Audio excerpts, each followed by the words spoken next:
Hi there, welcome back to our tutorial series on YouTube brought to you by the O3 Schools JAMB app, where in our today's class we examine chapter 3 of the book The Lekki Headmaster.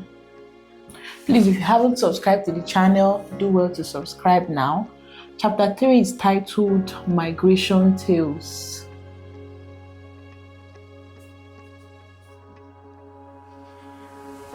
Now in this chapter, Mr. Becko decided to pay more attention to stories of those that had migrated before, especially to countries like the UK, the US, and Canada. Now that he had also decided to tow the same path, he learned that in developed countries, salaries could either be paid hourly, daily, weekly, or monthly, as opposed to the monthly system alone in Nigeria. He liked that idea because he felt that employees could easily switch jobs whenever they felt the need to. And he also heard that skills offered advantages, so he learned painting. He learned how to paint when he heard that skills offered advantages in developed countries. He spoke to Shaah. Shaah was the previous home economics teacher at Stardom.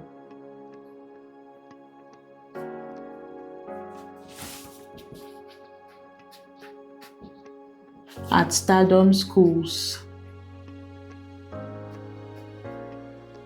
She had become close to Mr. Bepo because Mr. Bepo stood up for her when she faced termination simply because she opened a crèche.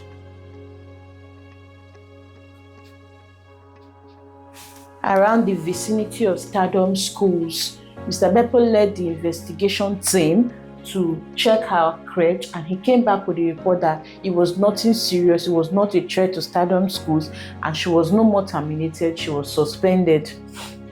So that brought about closeness, which was why she was able to tell Mr. Bepo when she relocated to the United Kingdom.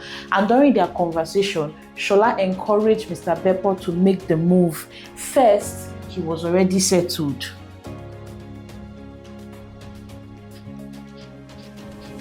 He was settled already.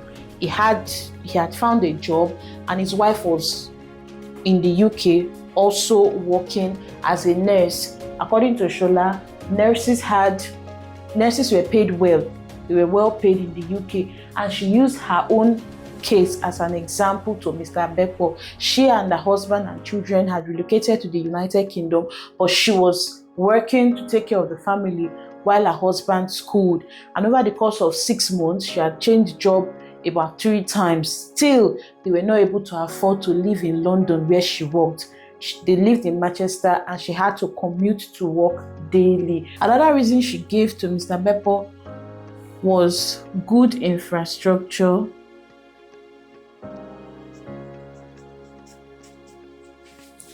and quality education.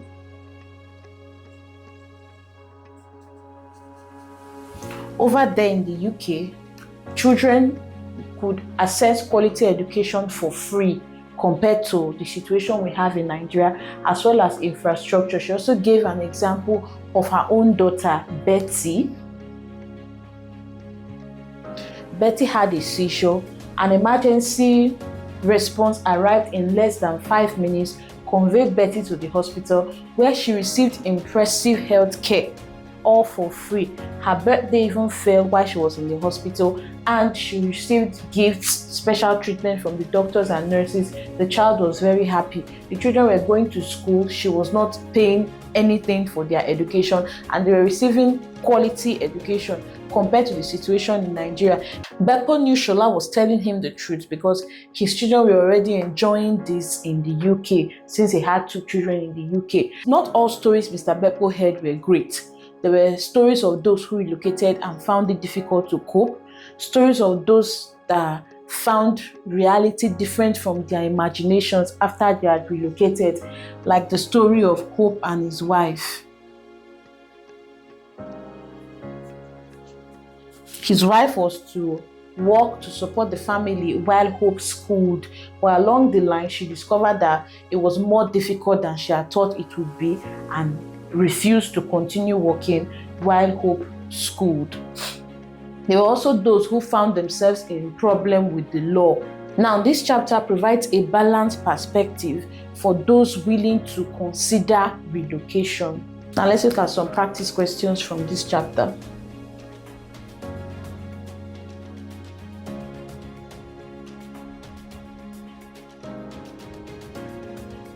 So we attempt these practice questions. 1. Why were intending immigrants advised to learn skills before leaving Nigeria? Simply because skills offered advantages. Skills gave them an edge. What skill did Mr. Bepo learn? Mr. Bepo learned painting. Why was Shola almost sacked? She was almost sacked because she opened a crèche within the vicinity of Stardom schools where she worked at the time. What 2 major factors convinced people to relocate? 2 major factors that convinced people were great infrastructure and free education, free quality education. Why was Mr. Akindele not able to invite any member of his family? Mr. Akindele was not able to invite any member of his family because he said he needed time to fine-tune his plan with his white wife, who was his host, and to also solidify his footing. So you can access more practice questions on chapter 3 on the O3 Schools JAMB app. So if you are yet to download the app, please go to Play Store and download the O3 Schools JAMB app. Also, do not forget to like this video, comment your questions if you have any, and subscribe to the channel. You don't want to miss out when we drop new videos. Thank you.